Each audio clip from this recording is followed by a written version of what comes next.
A very good evening, ma'am. Being the HOD of a large business school, what is your philosophy of leadership, ma'am? What would you describe your leadership style? Like, how would you describe it? Yes, Shreya. So, Shreya, what I believe completely in is that, the leadership style actually is pretty much a situational thing. It all depends upon the kind of situation you are into and the kind of emergencies or, the deadlines or the work that you are dealing with. So, when I am dealing with the kind of work which is very academic oriented, so my style actually changes to a very bureaucratic style. I am very particular about how things have to be, how the academic calendar have to be, what are the rules and regulations for the students and for the staff, what are the policies that we are following for our education, in terms of what students should get, or what we want from the students, and similarly what the staff has to give and what is expected out of them. So it's a very bureaucratic style that I follow at that point in time. When I am dealing with a lot of, so this is what I do when the academics and the operational front is concerned in our institute, because we are a big institute. It's an institute which is like right from the school, from the KG to the PG education. We have varied streams like engineering, and then we have pharmacy, and we have management studies, and we have junior colleges and everything. So if we don't follow certain rules and regulations and policies for such a big institute, it becomes really chaotic, because each institute is it's a very different entity, so there are certain principles and everything that we have to follow. So it's a very bureaucratic style at that point in time.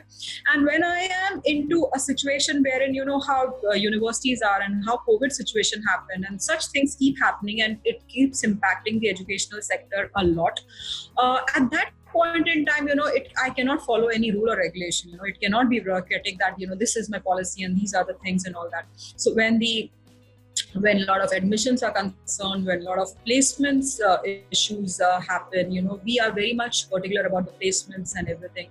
When the corporate relations are concerned, so all these external factors really influence, such activities like placements and admissions and getting students and all that. So at that point in time, if we are very bureaucratic, then it doesn't work. So I leave my style of authoring or controlling people and let the divisions manage their own stuff. And to a certain extent, it is very, very participative style of management that I follow at that point in time, because I need everybody to be involved, even the staff and the faculties, and everybody is involved in the placement and such situations. So then the situation changes to a very participative style, and there is very less bureaucracy that the entire organization follows. So I would feel that it is best to have a leadership style which is situational. Depending upon the situation, we need to adapt ourselves. At the end, we are dealing with humans, right from the product is human, students. That is what I believe in. We have to give the best to our students, and on the other hand, the providers are also humans. So we need to change as the situation changes. So that is what, Shreya, I believe in. Definitely, ma'am. I do agree with your statement. Moving forward, being the HOD of ALARD University, ma'am, how do you strategize about the key programs and plans for the marketing and administration of your institute? I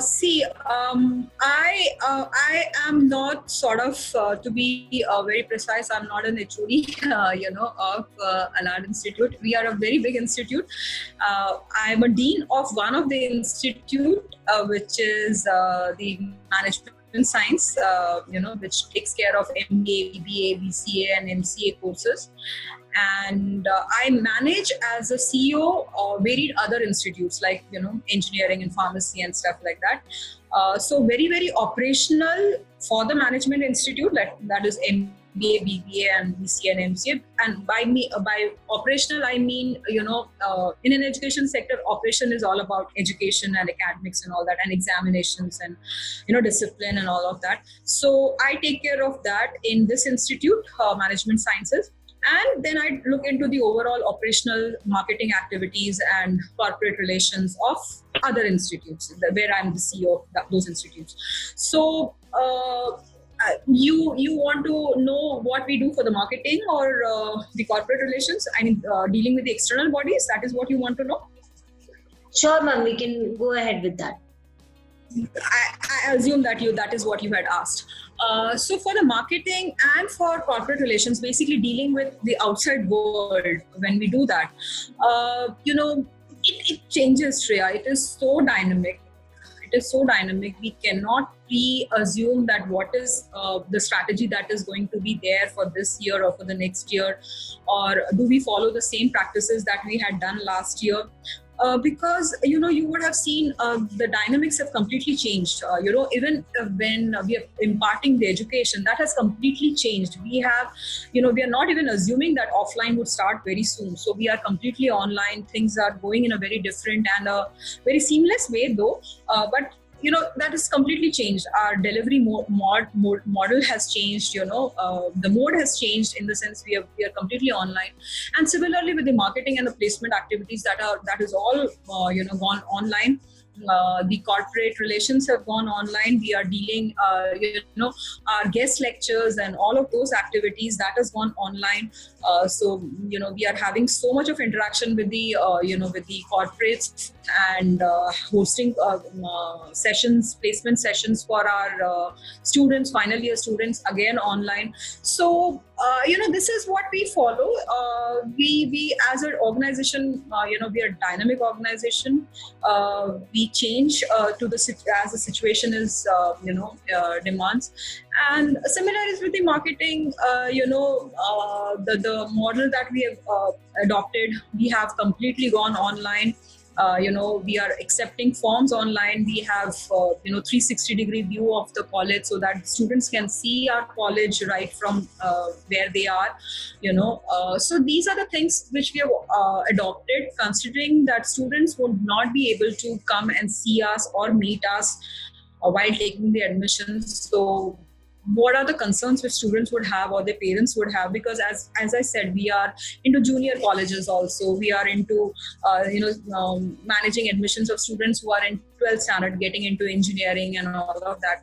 So the parents are involved in taking the decisions at that point in time. So what would be the concerns of parents or the students as to how things will progress and everything? So we have so many of our staff talking to the students and taking up their queries and giving them the assurance that it is all fine, giving them up-to-date information, because as the entrance exams were an issue.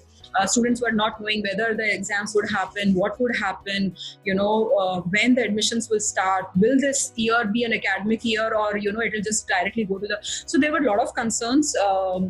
And that actually tested our strength also. Like each and every faculty was involved in addressing the issues of parents and students and assuring them that you will have the right information at right point in time. So whenever any milestone has to be reached, we were ensuring that the entire CBSE set of students or the entire graduate set of students or students who are clearing diploma get the information which they need, because it was very difficult this year for the students to understand what sort of from where to get the information and what is going to happen. So that kind of an assurance, and that really helps the admission process also, because students are directly in touch with our professors when things when they have to take a call or as to if they have to select our college.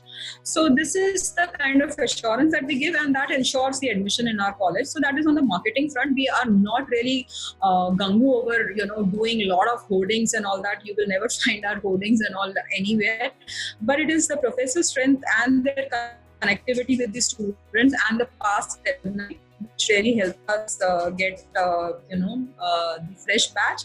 And also we take care of the placements, and the corporate relations is very strong. We are in touch with a lot of companies from where we keep having guest lectures for our students every week. And they're very up to date. Our students are very up to date as in terms of every sector and everything. And the placement activities is a byproduct of the kind of corporate relations we manage the whole year. So this is how we deal with placements and marketing activities. Okay. So, ma'am, Yes, due to the scenario of COVID, there are a lot of changes going on in the institute, right? Yes. Moving further, ma'am, I would like to ask you this question that the education system in India and other foreign countries are structured very differently. In your experience, what can an inbound student gain from studying in your institute? Correct. So, if we compare with the, with the international education, well, they follow a very different pedagogy as compared to what our conventional Indian system, education system follows. We are too much into the bookish knowledge. We are too much into, writing the answers well. We are too much into, doing things in a prescribed format, and that is how the Indian education has made students, which I believe are too bookish. If you're able to write well, if you're able to reproduce what you have read in a book, you tend to become a good student. And however, when you get into the industry, such students actually don't find themselves as a good fit. There is a kind of a misfit because they're really practically not that wise or sound. And whereas what the international education, which I have seen, is what they do is they really get that individuality of each and every student, wherein in terms of the projects, in terms of live assignments which they have to do, there is nothing wherein they have to reproduce what has been already written in a book. It is, they have to recreate things, and that is where their creativity, their intellectual growth, and all of that happens. So that is what I believe that is the base of this institute. We are very much dependent now in terms of how the study pedagogy would be. It would be live assignments. It would be whatever they're doing. If they, if I always tell my students one thing, I really don't have to. I'm basically a management professor also over here. I teach management subjects to my MBA and BBA students. So I tell you, there is nothing for me to teach to you. All I have to do is I have to give you 1,000 rupees, and I have to tell you, you have to invest this. Howsoever, you can open a stall, you can invest in the stock market, whatever you do. You just give me 10% increase in 1,000 rupees. That's it. Whatever is required, is up to you. What you want to do. And believe me, half of the subjects that I'll be teaching will be covered in his talent of converting 1,000 rupees to 10% extra rise. So this is what what will I teach him? A marketing, and what will I teach? Negotiation, sales, and planning, and project management, and all of that. I just have to make that person work in anything, and all of this would be automatically, he or she would experience it and learn it so very well. So this is what the international education system mostly believes in, and the students are made to work. Students are, made to work on some projects or live thing, wherein, once you are involved in that, automatically a lot of education comes as an interest. See, MBA, for an example, if I just talk about MBA is not a course which was supposed to be done immediately after graduation. MBA was a course wherein, you graduate, you work for a few years, what work is, how work is done. It can be HR, it can be marketing, it can be legal, it can be anything, it can be hospital or whatever, wherever you want to work. You should work. And when you work, that is when you realize that it is so very important to know a lot of things which is a lacuna, which basically my work is not teaching me, and I need some external information as to how to do and when to do and what to do. That is where the urge for that person comes, that I need to join in management institute and learn the entire gamut of things. Suppose an engineer, he would want to learn finance, he would want to learn legal aspect, he would want to learn economics, because at the end of the day, he's dealing with all of this, but then engineering institute has not taught him finance and economics and legal and all of that stuff. That is when he feels the need, and then he joins an institute and then really grasps the concentrate juice that we give, as a management subject. So when that happens, the absorption of that knowledge is so high in that student that this is a real knowledge. So what we do is, now it has been in India, it is so prevalent that after graduation you can immediately join an MBA and you would be successful. But that is not how success happens. Success happens when you really work. So we have a lot of live assignments. We have a lot of CSR activities. We have a lot of consulting assignments which we give to the students throughout the year. They work on small projects from small firms, from startup firms, from an entrepreneurial venture, and they get a hands-on experience as to how work is to be done, and then combined with the academics that we follow in the college. And I think that makes them a holistic student. So that Yes, is what we ma'am. follow, Shreya.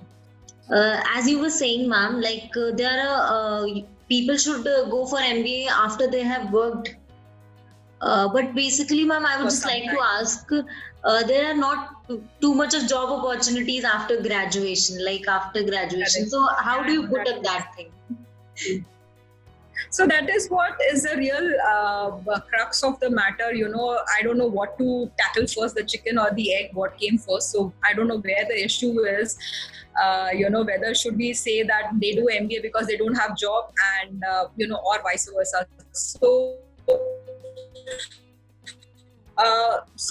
Let's, I'm not getting into the problem. I'm getting into the solution aspect of it. While it is really important for them to have a job first, do some job, and then get into management institute, that will help the student grasp the knowledge really very well. But yes, on the other hand, there is a lot of competition. India is so populated. For every job, there are so many job contenders running for the job. So it is very difficult for a graduate to get a good job or the job of his liking and salary. So then they pursue post-graduation and all of that. So what we do to counter that issue is, that's what we said, we make them work on live assignments that because of our corporate relations and all of that, we get a lot of assignments from the corporates. We make students work on that. And that way what they get is they get a good hands-on experience on the work, and that compensates the fact that they are not coming from a working background, that they have never worked. So that with the academics, along with the academics, they start working on the projects and really start working. So when you take an interview of such a student who has done an MBA of 2 years, you would never feel that that student has actually doesn't have any work experience, because he's actually worked. So that helps the students. Okay. Further moving, ma'am, how does the curriculum of your college basically ensures the best practice of your in the industry? Correct. So what industry really wants is a job ready person. He is not ready to experiment at all within a new employee that they are hiring. They want employee to really start working and performing and giving results. They really don't want to invest so much time in training the person, and then by the time the individual or an employee is able to perform and give results, the person moves away and goes. So we are tackling with two situations wherein we are making students job ready right from the time they get into the job stream. And also we are also working on the holistic development of the students, that it is not a job jumping situation which you should get into. You jump, you join, you work, and then you immediately leave the company and go away. So we work on the softer aspect of students' attitude as a person when they get into the job or they get into life. Really, how they should behave, what are the ethical practices they need to follow, which will make them successful. So that is one aspect that we really train the students all throughout the year, and also make them job ready. Curriculum, definitely, academics is definitely there. We need to follow Pune University curriculum. That is we have to do that. And beautiful subjects are there, quite honestly, if I tell you. There are very, very good subjects which are, I think no area has been left, management, in the management arena, no area is left untouched by Pune University curriculum. But however, along with that, there are a lot of other aspects which, as I said, make them job ready. We give them a lot of value add right from the day we have started with our actually, if you see, the course curriculum is supposed to start from November for our fresh batch, but we have started it from July itself, because there is so much more to cover, wherein we are touch basing upon lot of sector knowledge, sectorial knowledge, which we say. because these students, management students, cannot be sector specific, that they will be only joining retail or FMCG or pharma or hospital or any such real estate or so they cannot be specific to any sector. So they need to have a lot of sectorial knowledge. We did a marketing person, but he needs to know IT sector as a sector, because marketing is pretty much in IT also, service industry, whatever, wherever you go. So we provide a lot of sectorial knowledge. They are very well informed about different sectors, different fields, different roles, different how work is done in different companies. So we through the corporate interaction, lot of corporate interaction. I mean, if we consider the fresh batch has not even started their curriculum, which is going to start from November, they've already had more than 40-45 such corporate sessions, wherein people from tire industry like Ashok Leyland or Bridgestone, and from the manufacturing setup, from different industries, they've already interacted with the students. And if you take an interview of any of my management student right now, though the academics to a very large extent is not even started, you would really feel that they are quite informed about anything, be it derivatives, stock trading. They're just simple graduate pass outs right now, but they are as of now very well versed about informed about different industries. So this is the kind of value add that we give, because as I said, management is knowing the industry. I mean, if I give them, as I said, 1,000 rupees and I ask them to really earn and give me a 10% rise, pretty much apne aap hi seekh jayenge. So they'll know everything. So this is the aspect which I give. I bring the industry to them, so that with the academics, they can have this live experience through work, through interaction of with the corporate people.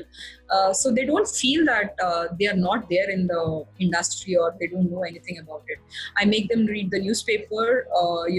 Each time they come to a lecture, they are pretty much informed about what's happening, current affairs in the economic times, what is happening in different companies. That brings out holistic development in the students, and then also the softer aspects of personality development and life skills. Because see, I tell you, everybody teaches people how to be successful. Nobody teaches them that how to come out of failure. I think that is what is very important at this in the current situation, not the COVID situation, but in the current times and the kind of scenario that we would be facing in future, wherein the job market is so uncertain, the job tenure is so uncertain, the job roles are so uncertain. It is very important for us to train people to face situations so that they don't fall down and not able to get up. So that kind of a training is also been imparted to the students. So that is the value add that we are trying to give to the students. Yeah, Shreya. Okay, ma'am. What do you see as the greatest strength of your college, of your institute? The greatest strength of our college, Shreya, is that, I feel it is one of the oldest college. It is almost more than 20 years old, the entire group of institute. So there are a lot of strengths. To start with, that is the first strength, that it has seen difficult times. It has stood the different tides that the education sector has seen. It is one of the few colleges which was there in Pune when the Pune was coming up. So that is a strength, that it knows to stand. It is a group of it is a very big group with almost all colleges in it. As I said, it is right from the school, CBSE school and state board school, till the PG of any masters in engineering, masters in business administration, masters in pharmacy, so till that level, and in all streams, it's a big group of institutes. Then it is a part of ALARD Industries, so it has got a very strong foundation of industries background attached to the educational setup, which is one of the very, very important things, Shreya. I'll tell you that industry is supporting the educational setup. It is just not the education setup. There is a big support of industries, also ALARD industries, which is there for this. And in fact, a lot of our students are also working in ALARD industries, doing their internships and getting small projects from there. We are into import, export, and a lot of other things. So this base makes it very strong. Gives a very strong foundation to this educational setup and to the students of this institute. So I feel that these are a couple of strengths. I'm calling it strength because these are the things which are not there with most of the institutes over here, which I feel is a differentiating factor. Everybody can say that they're good in academics and all of that. So that anyways is a given thing over here. But yes, what we consider as our strength or our differentiating factors are these three factors, which is that we are one of the oldest in Pune. We have a consortium of a lot of educational institutes. And also, we are part of ALARD Industries, which is, a strong foundation and strong support for us. Yeah.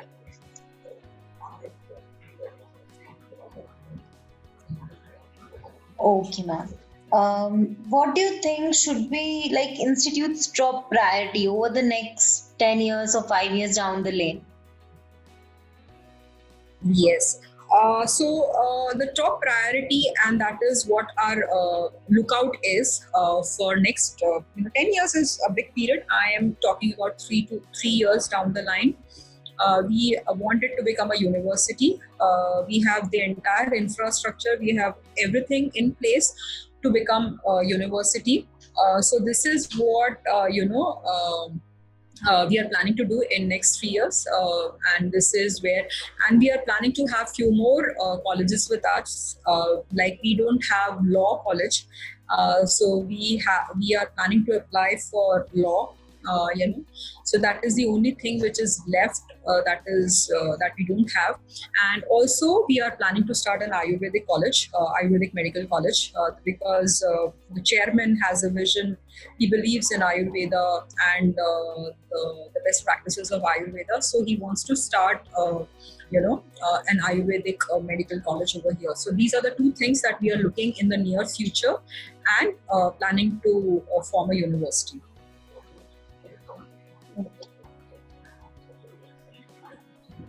Ma'am, what do you think that what's your roles and responsibility as being in the institute towards the students?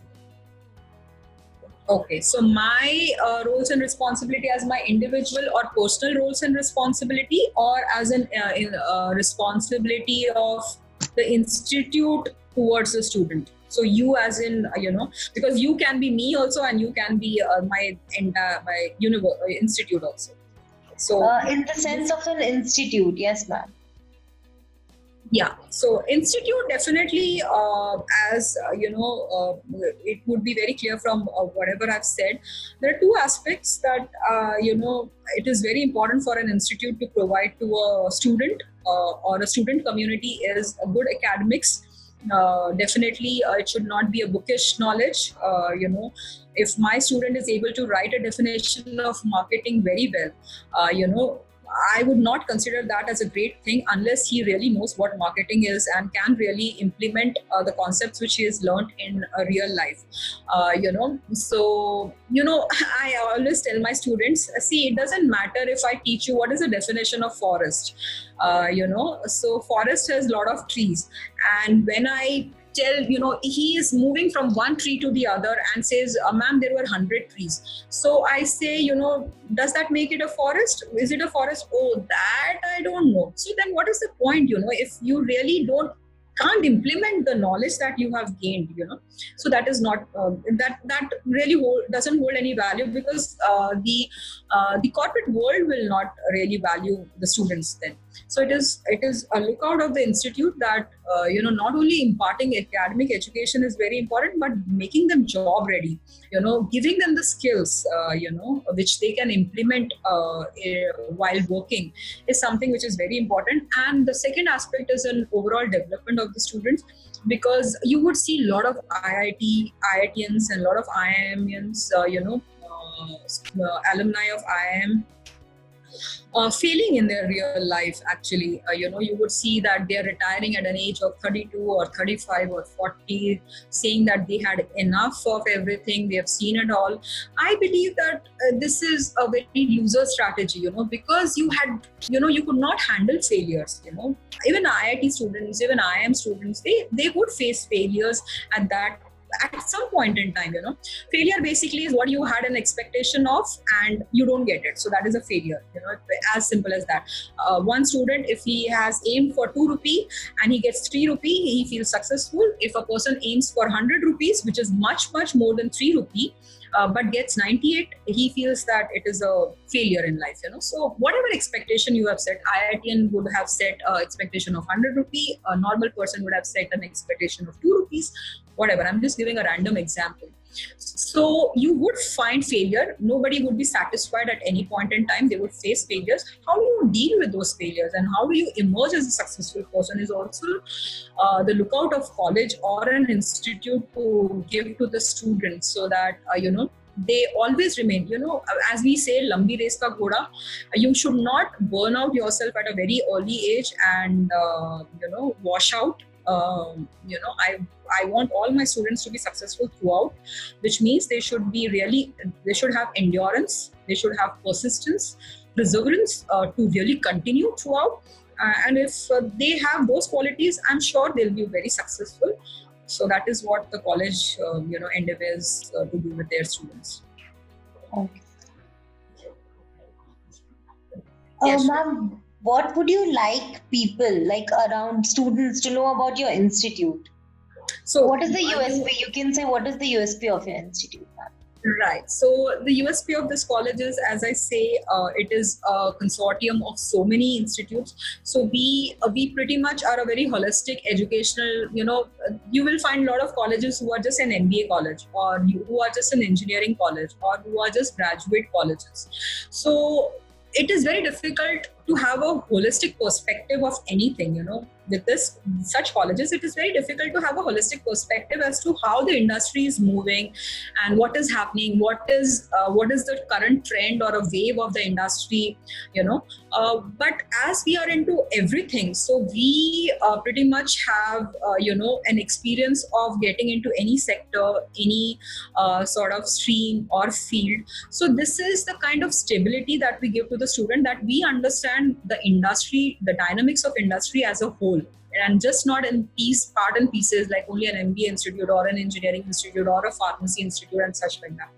So we give this kind of a holistic perspective to our students. So that is something which students will not get. They actually meet students of across the stream. They are in touch with engineering students. At the same time, they are in touch with the pharmacy students. They are in touch with their graduates. The BBA students are in touch with MBA students. So the graduates are in touch with the the postgraduates and all that. So that gives out a very different perspective. It is like, I would say it is like a joint family, wherein a child in a nuclear family doesn't have a lot of exposure.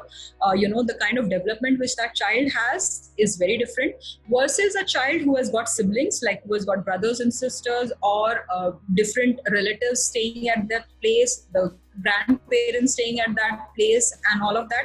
So the kind of development of such children, if you see, is very, very different, So that is the kind of development which I'm sure students over here get. They are very well rounded up with different industries and different streams and everything.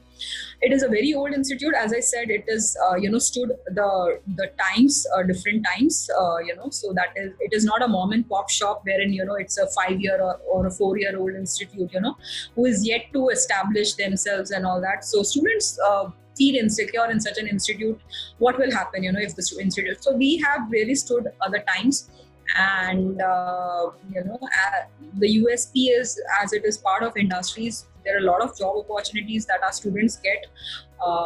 And they get to work on a lot of projects with ALARD Industries itself. So that gives them a very good exposure. It's a very, very caring environment that we have, because, that has got into the fabric of ALARD institutes. because we deal with very small children also. We have a school also over here. We're in pre-nursery and 4th standard. So it's a very caring nature we have. We are very protective. It's a closed community kind of a thing. It's a very huge campus, which has got 2 playgrounds. In fact, very interestingly, we are having 1 playground, which is international standard with a green turf and everything, wherein international games and international matches will be conducted, because the kind of requirement which international matches have, we have that kind of a big, huge playground. So, that is again some exposure which our students will get, because it is within the campus, that international playground. We have 2 such playgrounds actually, and we've got hostels inside, girls and boys hostels. We've got the canteens, we've got the ATMs, we've got everything within the campus. It's a gated community. The students are very safe. 9 o'clock we close it. We take care of the students. So the academics, the life, the fun, that is all managed within the college. Yes, Shreya. Ma'am, any suggestions that you would like to give to the current aspiring students and the youth? Yes. See, for youth, whatever you do in life, success will come to you if you really have the patience, if you are really ready to work hard, and you have the endurance of facing the troubles and the storms that come. It is invariable. You can be anybody from anywhere. It is unanimous. It will come to you. Nobody's spared with all of that. So if you have this tenacity, to hold on to the pressure and, ready to really work hard, and basically have patience that things will turn out well, I think this is an unbeatable combination, and there is no way. The law of nature is such that no way you will never find success if you have this kind of a quality. And this is somewhere, I feel is lacking in current generation, wherein they want things quickly. They don't have patience to wait for things to turn out well. They immediately, at one point in time, they will see abhi acha hai ya kharab. If it is not good, then it is bad. It is not like that. Things turn, things change. So you should have that patience, that endurance to bear the pressure and really work hard. Then whatever you do a business, you start a small shop, you learn, you do post-graduation, you do any course in graduation, you do engineering, you do whatever you want to do. You want to get into MBBS, anything you do.